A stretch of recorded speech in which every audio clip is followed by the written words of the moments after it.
afternoon po. My name is Carmina Marin. So, ako po yung isang nail educator ni New Summit Color Distributor. So, sa New Summit Color Distributor, kami po yung exclusive distributor ng for hair at for nails sa buong Pilipinas. So, sa for nails, meron kaming tatlong brand. Meron kaming CND, Bandy, tsaka Barbie Mirage. But today, yung dala ko po, it's Bandy, tsaka yung Barbie Mirage. So, etong Bandy natin, ito po yung Korean product po namin. And this is the 35 years na po sa nail industry. The #1 nail brand sa Korea.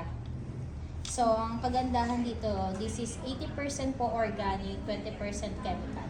So, goods to for those client na meron sensitive na balat, allergy, buntis, lactating mom, tsaka bata. At least 9 years old pataas. Pwede siyang gumamit ng Bandy. So, si Bandy, same lang siya sa ibang brand. Meron po siyang gel remover. So, pag tinatanggal po siya, tinatanggal yung shine, then sinasok sa cotton with foil. So, removable time ni Bandy, it's 10 minutes po. And then, kagandahan dito dahil 80% organic po siya, kahit long last po nakababad to sa kuko ni client. Hindi po niya mararamdaman na mahapdi or mainit, unlike sa acetone. And then, hindi siya magpuputi-puti after. Kasi organic lang po siya. So, hindi siya ganun kahapdi. Ang kagandahan dito sa gel remover niya, hindi lang po gel yung nare-remove niya. Any extension nakaka-remove po siya. Hard gel extension, soft gel, deep powder gel, poly gel, acrylic. So, lahat po ng extension nare-remove niya. Depende lang dun sa gawa ng previous na nail tech. And then, meron din po kaming cuticle remover. So, ang tawag po sa kanya, it's cuticle away. This is the 166 ml po to. And then, the good thing dito, mas mabilis po siyang nakakalambot ng cuticle kumpara sa mga lalaking customer. Kasi ang lalaking customer, mas thick po yung cuticle nila kumpara sa babae.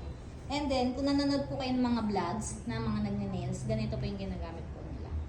Kasi ang uso na po, it's gel type kumpara dun sa previous na ginagamit natin, yung white tsaka yung pink. Dun kasi paulit-ulit ka nalagay, hindi pa lumalambot. Ito, 1 drop application lang.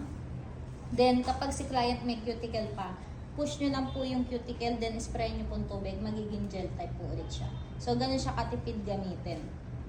Tapos, meron din tayong dehydrator. So, ang tawag dito is fresh starter.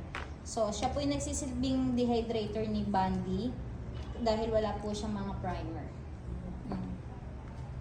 So, kayo as a nail tech, alam niyo po yan. Kapag oily yung kuko ni client, hindi maglo-long last yung gel na ilalagay mo. So, gumagamit po kami ng dehydrator para we'll make sure na dry talaga